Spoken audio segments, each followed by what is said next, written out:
नमस्कार, 5वें स्थान में चंद्रमा अगर कुंडली में है या आपके गोचर में भी इसका प्रभाव होगा तो ऐसे व्यक्ति को उत्तम संतान का सुख प्राप्त होता है, अच्छा ज्ञान होता है, इसकी बुद्धि निर्मल होती है, क्योंकि बुद्धि का स्थान, ज्ञान का स्थान भी यही है। इस ऐसे व्यक्ति को रत्नों का लाभ होता है, भूमि का लाभ होता है।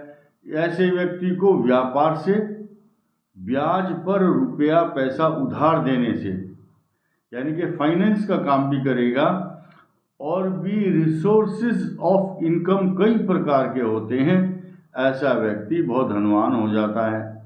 इसकी जो विद्या है हृदय ग्राहिणी, हृदय तक ग्रहण कर लेता है उसको, एजुकेशन को, उत्तम विद्वान होता है ऐसे व्यक्ति। इसके राजकुल से इस बालक को राजा के कुलों से भूमि, उत्तम वस्त्र, धन और सम्मान प्राप्त होता है। ऐसा व्यक्ति विद्वान होने के साथ साथ अच्छे अच्छे वस्त्रों से अलंकृत होता है। यह अन्न का संग्रह करता है।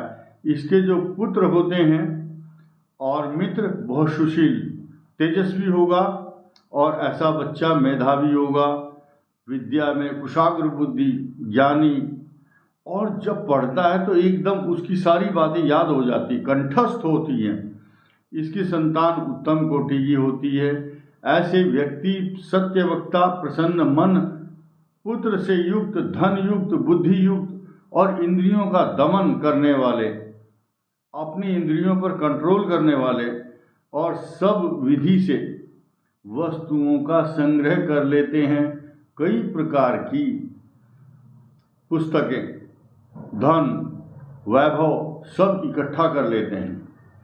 इसकी जो पत्नी होती है, इसका जो रूप है वो लावण्यवती, पति वशवर्तिनी, पति परायणा। अगर पुरुष है तो उसकी पत्नी अच्छी होगी, और स्त्री की कुंडली में चंद्रमा है तो उसका पति अच्छा होगा। अपने पति को अपने वश में रखती है। किस प्रकार से? अपने अच्छे व्यवहार से, ज्ञान से, बुद्धि, व्यवहार, behaviour pattern should be up to the mark. ऐसे बच्चों का होना चाहिए और होता है। ये जितेंद्रिय होते हैं, सत्य वचन बोलने वाले, भाषणकर्ता, सत्य ही बोलते हैं, सत्य ही सुनना पसंद करते हैं, और प्रसन्न रहने वाले, हमेशा खुश। उनके चेहरे पर स्माइलिंग रहेगी। सुशील और विविध वस्तुओं का संग्रह करने के बाद इनको बहुत सुख प्राप्त होता है। सभी पुत्रों से और हर प्रकार का सुख मिलता है। विशेष तेजस्वी, बलवान, और हमेशा सवारी के ऊपर।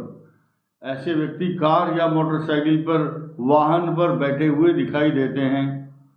सब कामों में सावधान रहकर काम करते हैं। आचरण इनके बहुत अच्छे होते हैं।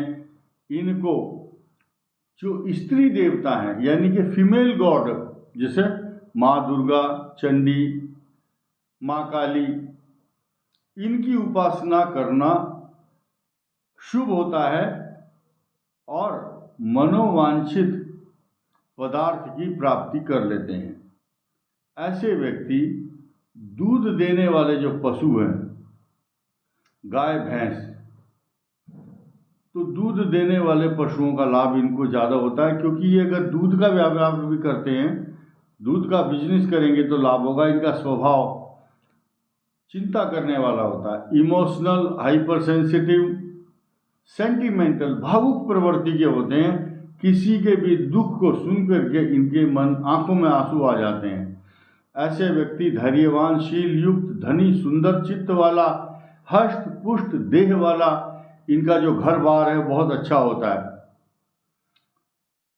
ऐसे व्यक्ति नीतिज्ञ, नीति को जानते हैं, शास्त्र की नीति से चलते हैं, संगीत कला में निपुण, और काव्य पाठ करने वाले, कविताओं में बहुत रुचि होती है। समृद्ध, सच्चरित्र, आज्ञाकारी पुत्रों वाला ऐसा व्यक्ति होता है, और संगीत प्रेमी जरूर होता है। अक्सर चलते फिरते, उठते बैठते ऐसा व्यक्ति गीत गुनगुनाता रहता है। इसे राजनीतिक कामों में ज़्यादातर सफलता मिलती है। ऐसा व्यक्ति राजनीति में अपने क्षेत्र में अपना भाग्य अगर आजमाता है तो हमेशा सफल हो जाता है। कई बड़े बड़े नेताओं की कुंडलियां हमने देखी हैं, उन पर अध्ययन किया है। पंचम और दशम और लगन में जो चंद्रमा है वो वाले नेता बड़े सफल माने गए हैं, और जिनका छठा, आठवां, 12वां ये कष्टकारक होते हैं, और जिनका चंद्रमा पंचम होता है उनकी हम बात कर रहे हैं। ऐसा व्यक्ति वकील और डॉक्टर भी बन सकता है, कानून की पढ़ाई में सबसे आगे निकल जाएगा। डॉक्टर होगा तो उसके बड़े बड़े नर्सिंग होम होंगे और उसका नाम होगा दूर दूर तक।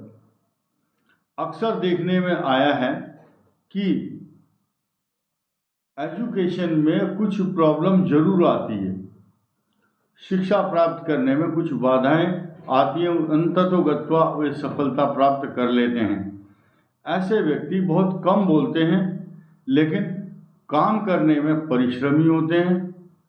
काम अधिक, बातें कम, ये इनका सिद्धांत होता है। तो पंचम चंद्रमा शास्त्रों में बहुत ही अच्छा बताया गया है। मुझे बहुत खुशी है कि हम अच्छे बात आपको बता रहे हैं। कुछ ऐसे चंद्रमा के भाव हैं। अब अगला जो चंद्रमा का एपिसोड आएगा वो होगा छठा चंद्रमा, वो कष्ट कारक है, उसके बारे में आप जरूर देखिए। धन्यवाद, नमस्कार।